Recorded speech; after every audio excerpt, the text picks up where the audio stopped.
ಆರಾಧ್ಯ ದೇವತೆ ಗ್ರಾಮ ದೇವತೆಯ ಜಾತ್ರಾ ಮಹೋತ್ಸವದ ಅಂಗವಾಗಿ ಈ ವೇದಿಕೆ ಮೇಲೆ ಆಸೀನರಾದಂಥ ಎಲ್ಲ ಗಣ್ಯಮಾನ್ಯರಿಗೆ ವಂದಿಸುತ್ತಾ ಈ ಜಾತ್ರಾ ಮಹೋತ್ಸವದ ಅಂಗವಾಗಿ ಇವತ್ತು ತಮಗೆಲ್ಲರೂ ಕೂಡ ಒಂದು ಮನರಂಜನೆಯನ್ನು ನೀಡಬೇಕು ಅಂತೇಳಿ ಒಂದು ಸುಂದರ ಸಾಮಾಜಿಕ ನಾಟಕದ ಉದ್ಘಾಟನೆ ಅಂಗವಾಗಿ ಅನೇಕ ಜನ ತಾಯಂದಿರು ಈ ನಾಟಕವನ್ನು ನೋಡ್ಲಿಕ್ಕೆ ಬಂದಿದ್ದೀರಿ. ಭಾಳ ತುಂಬ ಸಂತೋಷಿಸುವಂಥ ವಿಷಯ.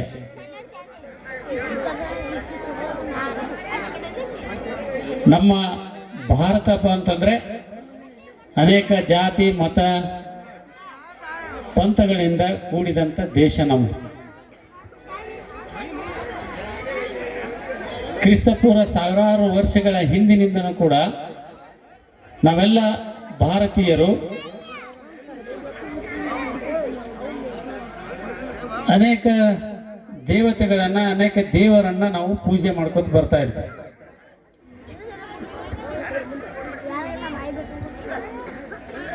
ಭಾರತೀಯರಾದ ನಾವು ಕಲ್ಲಿನಲ್ಲಿನ ದೇವರನ್ನು ಕಾಣುತ್ತೇವೆ, ಮನುಷ್ಯನಲ್ಲಿನ ದೇವರನ್ನು ಕಾಣುತ್ತೇವೆ.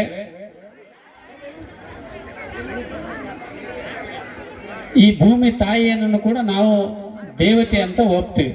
ಅದು ನಮ್ದು ಸಂಸ್ಕಾರ. ಅದು ಭಾರತೀಯರಾದ ನಾವು ತಂದೆ ತಾಯಿಯನ್ನ ದೇವರಂತನೂ ಕೂಡ ನಾವು ಪೂಜೆ ಮಾಡ್ತೀವಿ. ಹೀಗಾಗಿ ಈ ಮಣ್ಣಿನಲ್ಲಿ ಅನೇಕ ಧರ್ಮಗಳು ಕೂಡ ಉದಯ ಆಗಿದವು. ಕ್ರಿಸ್ತ ಪೂರ್ವದಿಂದ ಸುಮಾರು 4000 ವರ್ಷಗಳ ಹಿಂದೆ ಹೋದಾಗ ನಾವು ತ್ರೇತಾಯುಗ ಅಂತ ಕರಿತೀವಿ. ರಾಮಾಯಣ ಬರ್ತದೆ, ನಂತರ ದ್ವಾಪಾರ ಯುಗ ಬರ್ತದೆ, ಅಲ್ಲಿ ನಾವು ಮಹಾಭಾರತವನ್ನು. ಮುಂದೆ ಕ್ರಿಸ್ತ ಪೂರ್ವ 5-6ನೇ ಶತಮಾನ ಬಂದಾಗ ಈ ಮಣ್ಣಿನಲ್ಲಿ ಜೈನ ಧರ್ಮ ಬರ್ತದೆ. ಮುಂದೆ ಕ್ರಿಸ್ತ ಪೂರ್ವ 400ನೇ ಶತಮಾನ ಬಂದಾಗ ಇಲ್ಲಿ ಬೌದ್ಧ ಧರ್ಮವನ್ನು ಕೂಡ ಬರ್ತದೆ. ಹೀಗೆ ಈ ಮಣ್ಣಿನಲ್ಲಿ ಎಲ್ಲ ಧರ್ಮಗಳು ಕೂಡ ಈ ಮಣ್ಣಿನಲ್ಲಿ ಹುಟ್ಟು ಹೋಗಿದೆ. ಹೀಗಾಗಿ ಭಾರತವನ್ನ ನಾವು ಏನಂತ ಕರಿತೀವಪ್ಪ ಅಂತಂದ್ರೆ ಧರ್ಮದ ಮತ್ತು ಆಧ್ಯಾತ್ಮಿಕ ತೊಟ್ಟಿಲು ಅಂತ ಕೇಳಿ ಭಾರತವನ್ನ ಕರೀತಾರೆ. ಶಾಂತಿ ಎಲ್ಲಿದೆ ಅಂತಂದ್ರೆ ಅದು ಭಾರತದಲ್ಲಿದೆ. ಹೀಗಾಗಿ ಅನೇಕ ಜನ ಚೈನಾ ಯಾತ್ರಿಕರು ಭಾರತಕ್ಕೆ ಬಂದಾಗ ಇಲ್ಲಿಯ ಒಂದು ಸಂಸ್ಕಾರ ಸಂಸ್ಕೃತಿ ಪರಂಪರೆಯನ್ನು ಇಡೀ ಜಗತ್ತಿಗೆ ಪ್ರಚಾರ ಮಾಡಿದ್ದಾರೆ. ಹೀಗಾಗಿ ಇವತ್ತು ನೋಡಿ ಇಡೀ ಜಗತ್ತಿನಲ್ಲಿ ಎಷ್ಟೇ ಮುಂದುವರೆದಿದಪ್ಪ ಅಂತ ಕೂಡ ದಿನನಿತ್ಯ ನಾವು ನೋಡ್ತಾ ಇರೋದು. ದಿನದಿಂದ ಅಲ್ಲಿ ಬಾಂಬ್ ಬ್ಲಾಸ್ಟ್ ಆಯಿತು, ಇಲ್ಲಿ ಬಾಂಬ್ ಬ್ಲಾಸ್ಟ್ ಆಯಿತು. ಆದರೆ ಭಾರತದಲ್ಲಿ ಆ ವಾತಾವರಣ ಇಲ್ಲ. ಯಾಕೆಪ್ಪ ಅಂತಂದ್ರೆ ಇಲ್ಲಿ ನಾವೆಲ್ಲರೂ ಕೂಡ ನೆಮ್ಮದಿಯಿಂದ ಶಾಂತಿಯಿಂದ ಬದುಕ್ತಾ ಇದೀವಿ. ಅದಕ್ಕೆ ಶಾಂತಿ ಅನ್ನೋದು ಎಲ್ಲಿದೆ ಅಂತಂದ್ರೆ ಅಲ್ಲಿ ಭಾರತದಲ್ಲಿದೆ. ಅದಕ್ಕೆ ಇವತ್ತು ಇಡೀ ಜಗತ್ತಿಗೆ ಶಾಂತಿ ಬರಬೇಕಪ್ಪ ಅಂತಂದ್ರೆ ಅದು ಭಾರತವನ್ನೇ ಕೂಡ ವಿಶ್ವಗುರು ಆಗಬೇಕು ಅನ್ನೋಂಥದ್ದು ಇವತ್ತಿನ ಕ್ಲೈಮೇಟ್. ಅನೇಕ ದೇಶಗಳು ಹೇಳ್ತಾ ಇರ್ತಾರೆ, ಕೇಳಬೇಕು, ಭಾರತೀಯರೇ ಈ ವಿಶ್ವದ ಮೂಲ ಗುರು ಆಗಬೇಕು ಅಂದ್ರೆ ನಮ್ಮ ಕಲೆ, ನಮ್ಮ ಸಂಸ್ಕಾರ, ನಮ್ಮ ಸಂಸ್ಕೃತಿ ಇಡೀ ಜಗತ್ತಿಗೆ ಇವತ್ತು ಪ್ರಚಾರವಾದದ್ದು. ಹೀಗಾಗಿ ಇವತ್ತು ನಾನು ಹೇಳಿದಿಷ್ಟೇ, ನಾವು ಈ ಮಣ್ಣಿನಲ್ಲಿ ಬಹಳಷ್ಟು ಜನ ನಾವೆಲ್ಲ ಏನು ಅವಲಂಬಿಸಿದೀವಪ್ಪ ಅಂದ್ರೆ ಭೂಮಿ ತಾಯಿಯನ್ನು ಅವಲಂಬಿಸಿದ್ವಿ. 100ಕ್ಕೆ 85% ಜನ ನಾವೆಲ್ಲ ಭೂಮಿಯನ್ನೇ ಅವಲಂಬಿಸಿ ಬದುಕ್ತಾ ಇದ್ವಿ.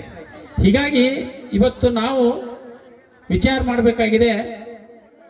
ನಾವು ಗ್ರಾಮೀಣ ಭಾಗದಲ್ಲಿ ಎಲ್ಲರನ್ನ ಎಲ್ಲ ಪಕ್ಷಗಳನ್ನು ಸಂಘಟನೆ ಮಾಡಿರ್ತೀವಿ. ಈ BJP ಮುಖಂಡರು ಯಾರಂದ್ರಪ್ಪ ಅಂತ ನೀನು ಎಲ್ಲ ಹೇಳ್ತೀರಿ. ಕಾಂಗ್ರೆಸ್ ಮುಖಂಡರು ಯಾರಪ್ಪ? ಈ ವೇದಿಕೆ ಮೇಲೆ ಬಹಳಷ್ಟು ಜನ ಎಲ್ಲ ಕಾಂಗ್ರೆಸ್ ಮುಖಂಡರು ಅದೀವಿ ನಾವು. ಆದ್ರೆ ಈ ವೇದಿಕೆ ಮೇಲೆ ಯಾರಾದ್ರೂ ಒಬ್ಬರು ರೈತ ಮುಖಂಡರು ಅದಾರನು? ಇಲ್ಲ. ಅದನ್ನ ರೈತರ ಕರೆ. ಆದ್ರೆ ನಮ್ಮಲ್ಲಿ ನಾ ಯಾಕೆ ಹೇಳ್ತೀನಪ್ಪ ಅಂದ್ರೆ ಇವತ್ತಿನ ದಿನಮಾನಗಳಲ್ಲಿ ರೈತರು ಸಂಘಟನೆ ಆಗೋದು ಬಹಳಷ್ಟು ಅವಶ್ಯಕತೆ ಇದೆ. ಯಾಕಂತಂದ್ರೆ ನಮ್ಮಲ್ಲಿ 2 ನದಿಗಳು ಹರಿತವೆ. ಕೃಷ್ಣಾ ನದಿ ಇಡೀ ಕರ್ನಾಟಕದಲ್ಲಿ ಅತ್ಯಂತ ದೊಡ್ಡ ನದಿ ಯಾವುದು ಅಂತಂದ್ರೆ ಅದು ಕೃಷ್ಣಾ ನದಿ. ನಾವೆಲ್ಲ ಹೇಳ್ತೀವಿ ನಾವು ಕಾವೇರಿನೇ ಕನ್ನಡ ನಾಡಿನ ಅಂತ ಹಾಡಾಡ್ತಿರ್ತಾರೆ ಕೇಳ್ಬೇಕು. ಅಲ್ಲ, ಅದಕ್ಕಿಂತ ಹೆಚ್ಚು ದೊಡ್ಡ ನದಿ ಯಾವುದು ಅಂತಂದ್ರೆ ಕೃಷ್ಣಾ ನದಿ. ನಿಮ್ಗೆಲ್ಲ ಅನ್ಕೊಂಡಿರ್ಬೋದು ಇನ್ನು ಇವೆಲ್ಲ ಕಾಲುವೆ ಬಂದ್ಬಿಟ್ಟವ, ನಮ್ದೆಲ್ಲ ನೀರಾವರಿ ಆಯ್ತು ಅಂತೇಳಿ. ಇನ್ನೂ ಮುದ್ದೇಬಿಹಾಳ ತಾಲೂಕು, ಇನ್ನು ಬಿಜಾಪುರ ಜಿಲ್ಲೆ ನೀರಾವರಿ ಆಗಿಲ್ಲ. ಯಾಕಂದ್ರೆ ಕೂಸು ಹುಟ್ಟಿಗಿಂತ ಮೊದಲು ಕುಂಚಿಗೆ ಹೊಲ್ದಿಟ್ಟಿದ್ದೀವಿ ನಾವು ಅಟ್ಟೆ. ಇನ್ನು ಯಾವಾಗಪ್ಪ ಅಂದ್ರೆ ಕ್ಯಾನಲ್ ಸುಮ್ಮ ಅವಾಗ ನೀರು ಹರ್ಕೊಂಡು ಹೋಗೋ ಹೊತ್ನ್ಯಾಗ ಮಳೆ ಆಗಿ ನೀರು ಹರ್ಕೊಂಡು ಹೋಗ್ತಿರ್ತದೆ ನಾವು ಡ್ಯಾಮಿಗೆ. ಅವಾಗ ಸುಮ್ಮ ಹಳ್ಳಕ್ಕಿಷ್ಟು ಕೆರೆಗಿಟ್ಟು ತುಂಬಲಿ ಅಂತೇಳಿ ಇಟ್ಟು ಕಾಲುವೆಗಳನ್ನು ಮಾಡಿದೆ. ಇನ್ನು ನಮ್ಮದು ನೀರಾವರಿ ಆಗ್ಬೇಕಪ್ಪ ಅಂತಂದ್ರೆ 1,00,000 ಕೋಟಿ ರೂಪಾಯಿ ಹಣವನ್ನು ಖರ್ಚು ಮಾಡಬೇಕಾಗತ್ತೆ. ಆಲಿಮೆಟ್ಟಿ ಡ್ಯಾಮ್ 519 ಇದ್ದಿತ್ತು 524 ಏರಿಸ್ಬೇಕು. ಏರ್ಸದೇನು ಭಾಳ ಏನಿಲ್ಲ, ಬರೀ 15 ದಿನ ಸಾಕು, ಗೇಟ್ ಕಟ್ ಮಾಡಿಬಿಟ್ರೆ ಏರ್ಸ್ಬಿಡ. ಆದ್ರೆ ಹಿಂದೆ 1,00,000 ಎಕರೆ ಭೂಮಿ ಮುಳುಗ್ತದೆ, ಅವ್ರಿಗೆಲ್ಲ ಪರಿಹಾರ ಕೊಡ್ಬೇಕಪ್ಪ ಅಂದ್ರೆ 1,00,000 ಕೋಟಿ ರೂಪಾಯಿ ಹಣ ಬೇಕು. ಆದ್ರೆ ಇವತ್ತಿನ ಸರ್ಕಾರಗಳು ನೀರಾವರಿಗೆ 10,000 ಕೋಟಿ ಖರ್ಚು ಮಾಡ್ತೀವಿ ಅಂತಾರೆ, ಒಂದು 5,000 ಕೋಟಿನೂ ಖರ್ಚು ಮಾಡಿಲ್ಲ. ಹೀಗಾಗಿ ನಮ್ಮದು ನಾವು ಇದ್ರಿ ಅಂತಂದ್ರೆ ನಿಮ್ಮದು ನೀರಾವರಿ ಆಗ್ಬೇಕಂದ್ರೆ ಆಟತಿಗೆ 2 ಡ್ಯಾಮ್ನಾಗ ಹೂ ತುಂಬಿ ಹೋಗ್ಬಿಟ್ಟಿರ್ತದೆ. ಅದಕ್ಕೆ ಇವತ್ತು ನಮ್ಮ ಜಿಲ್ಲೆ ನೀರಾವರಿ ಆಗ್ಬೇಕಪ್ಪ ಅಂದ್ರೆ, ನಮ್ಮ ರೈತರ ಸಮಸ್ಯೆಗಳಿಗೆ ಪರಿಹಾರ ಸಿಗ್ಬೇಕಪ್ಪ ಅಂದ್ರೆ ನಾವು ಪ್ರತಿ ಹಳ್ಳಿಯಲ್ಲಿ ಕೂಡ ಇವತ್ತು ರೈತ ಸಂಘಟನೆಗಳನ್ನು ಮಾಡೋದು ಅತಿ ಅವಶ್ಯಕತೆ ಇದೆ. ನಾ ಯಾಕೆ ಮಾತು ಹೇಳ್ತೀನಪ್ಪ ಅಂತ, ಎಲ್ಲಿವರೆಗೆ ರೈತ ಸಂಘಟಕನಾಗೋದಿಲ್ಲ ಅಲ್ಲಿವರೆಗೆ ನಿಮ್ಮನ್ನ ಯಾರನ್ನು ಕೇಳಲ್ಲ. ಇವತ್ತು ಮೊನ್ನೆ ಬೆಳಗಾವದಲ್ಲಿ ಕಬ್ಬಿನ ಬೆಲೆಗೋಸ್ಕರ ಹೋರಾಟ ಮಾಡಿದ್ರು. ಫಸ್ಟ್ ಬೆಳಗಾವದಲ್ಲಿ ಯಾರು ಚಿನ್ನಪ್ಪ ಪೂಜಾರಿ ಮತ್ತು ಗುರುಜಿ ಅಂತೇಳಿ ಮಾಡಿದ್ರು. ಅವ್ರು ಮಾಡಿದ ಅವ್ರಿಗೆ ಬೆಂಬಲವಾಗಿ ಎಲ್ಲ ಕಡೆ ಸ್ಟ್ರೈಕ್ ಮಾಡಿದ್ರು, ಎಲ್ಲ ಕಡೆ ಹೋರಾಟ ಮಾಡಿದ್ರಿ ಅಂತೇಳಿ ನಿಮ್ಗೆ ಎಷ್ಟಪ್ಪ ಅಂದ್ರೆ 3,300 ರೂಪಾಯಿ ಘೋಷಣೆ ಮಾಡಿದ್ರು. ಆದರೆ ಇವತ್ತು ಮಹಾರಾಷ್ಟ್ರದಲ್ಲಿ 3,600 ಇದೆ, ಇವತ್ತು ಗುಜರಾತ್ನಲ್ಲಿ 4,000 ಇದೆ, ಉತ್ತರ ಪ್ರದೇಶದಲ್ಲಿ 3,800 ಇದೆ ಒಂದು ಟನ್ನಿಗೆ. ಆದರೆ ನಮ್ಮ ಕರ್ನಾಟಕದಲ್ಲಿ ಇನ್ನೂ ಕಮ್ಮಿ ಇದೆ. ಯಾಕೆ ನಾನು ಮಾತನ್ನ ಹೇಳ್ತೀನಪ್ಪ ಅಂತಂದ್ರೆ, ನಾವೆಲ್ಲ ಸಂಘಟಕರಾಗಬೇಕು. ಎಲ್ಲಿವರೆಗೆ ನಾವು ಸಂಘಟಕರಾಗಿರಲಿಲ್ಲ ಅಲ್ಲಿವರೆಗೆ ನಮಗೆ ಸಾಮಾಜಿಕ ನ್ಯಾಯ ಸಿಗ್ಲಿಕ್ಕೆ ಸಾಧ್ಯನೇ ಇಲ್ಲ. ನೀ ಹೆಂಗೆ ರಾಜಕೀಯ ಪಕ್ಷಗಳನ್ನ ಗ್ರಾಮದಲ್ಲಿ ಸಂಘಟನೆ ಮಾಡಿದ್ರಿ, ಹಂಗೆ ಪ್ರತಿಯೊಂದು ಹಳ್ಳಿಯಲ್ಲಿ ಕೂಡ ರೈತ ಸಂಘಟನೆಗಳನ್ನ ಬೆಳೆಸಿ ರೈತರು ಒಗ್ಗಟ್ಟಾಗುವಂತ ಮಾಡಿ.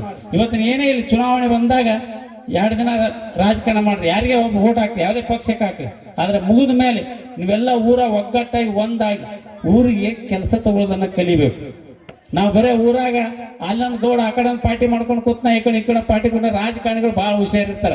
ಹೆಂಗಿದ್ರ ಊರಾಗ ಓಟ್ ಬೀಳ್ತಾ ಬಿಡು ಮಗ ಆ ಕಡೆ ಇದ್ನ ಈ ಕಡೆ ಬರ್ತಾನ ಅಂತೇಳಿ ಯಾರು ಕೆಲಸನ ಮಾಡಂಗಿಲ್ಲ ನಿಮಗೆ. ಅದಕ್ಕೆ ಇವತ್ತು ನಿಮ್ಮ ಊರಲ್ಲಿ ಕೆಲಸಗಳು ಆಗ್ಬೇಕಪ್ಪ ಅಂದ್ರೆ ನೀವೆಲ್ಲ ಯುನಿಟಿ ಆಗಿರ್ಬೇಕು, ಒಂದಾಗಿರ್ಬೇಕು. ಜಾತಿ ಮತ ಪಂಥವನ್ನ ಬಿಟ್ಟು ಸಮಾಜದ ಅಭಿವೃದ್ಧಿ ಕೆಲಸ ಮಾಡಬೇಕು. ಮಕ್ಕಳಿಗೆ ಒಳ್ಳೆ ಶಿಕ್ಷಣ ಕೊಡಬೇಕು. ಅದರ ಜೊತೆ ಯುವಕರು ನಾವೆಲ್ಲ ಎಷ್ಟು ಜನ ಇದೀವಲ್ಲ ಹೊಲಕ್ಕೆ ಹೋಗೋದನ್ನ ಕಲಿಬೇಕು. ಬಹಳ ಜನ ಸುಮ್ಮನೆ ಊರಲ್ಲಿ ಕುತ್ಕೊಂಡು ಕಟ್ಟಿ ಚಕ್ಕರ್ ಆಡ್ಕೊಂಡು ಕೂತಿರ್ತೀವಿ. ಅದಕ್ಕೆ ಅದನ್ನ ಬಿಟ್ಟು ಹೊಲಕ್ಕೆ ಹೋಗ್ಬೇಕು, ಹೊಲದಲ್ಲಿ ಕೆಲಸ ಮಾಡಬೇಕು. ಅದರ ಜೊತೆಗೆ ಬಿಡುವಿನ ಟೈಮ್ ಇದ್ದಾಗ ನಾವು ಪುಸ್ತಕಗಳನ್ನ ಓದೋದನ್ನ ಕಲಿಬೇಕು. ಮತ್ತು ಇವತ್ತು ಜಗತ್ತಿನ ಏನೇನು ನಡೀತಿದೆ ಎಲ್ಲ ತಿಳ್ಕೊಬೇಕಪ್ಪ ಅಂದ್ರೆ ನ್ಯೂಸ್ಗಳು ನೋಡ್ಬೇಕು. ಭಾಳ ಜನ ನಾವೆಲ್ಲ ಧಾರಾವಾಹಿ ನೋಡ್ಕೊಂಡು ಕುಂದಿರ್ತೀವಿ. ಅದ್ರ ಜೊತೆಗೆ ಇವತ್ತು ನಾವೆಲ್ಲರೂ ಕೂಡ ಒಳ್ಳೆಯ ಆದರ್ಶ ತತ್ವಗಳು, ಶರಣರ ಆದರ್ಶ ತತ್ವಗಳನ್ನು ಜೀವನದ ಅಳವಡಿಸಿಕೊಂಡು ನಡೆದಿದ್ದೇಕಾರೆ ಆದರೆ ಇವತ್ತು ಅದೇ ಮನುಷ್ಯನಿಗೆ ನೆಮ್ಮದಿ. ಅದಕ್ಕೆ ನಾವು ಮೊದಲು ಗ್ರಾಮ ದೇವತೆ ಅಲ್ಲ, ಮೊದಲು ನಮ್ಮ ತಾಯಿನೇ ನಮಗೆ ದೇವತೆ ಅನ್ನುವಂಥ ಪೂಜ್ಯ ಭಾವನೆಯನ್ನ ಪ್ರತಿಯೊಬ್ಬರು ಬೆಳೆಸ್ಕೊಂಡಾಗ ಮಾತ್ರ ಸಮಾಜದಲ್ಲಿ ಬದಲಾವಣೆ ಸಾಧ್ಯ ಇದೆ ಅನ್ನುವಂಥ ಮಾತನ್ನ ಹೇಳ್ತಾ ಈ ವೇದಿಕೆ ಮೇಲೆ ಮಾತನಾಡಕ್ಕೆ ಅವಕಾಶ ಮಾಡಿಕೊಟ್ಟಿದ್ದಕ್ಕಾಗಿ ತಮ್ಗೆಲ್ಲರೂ ಕೂಡ ವಂದಿಸುತ್ತಾ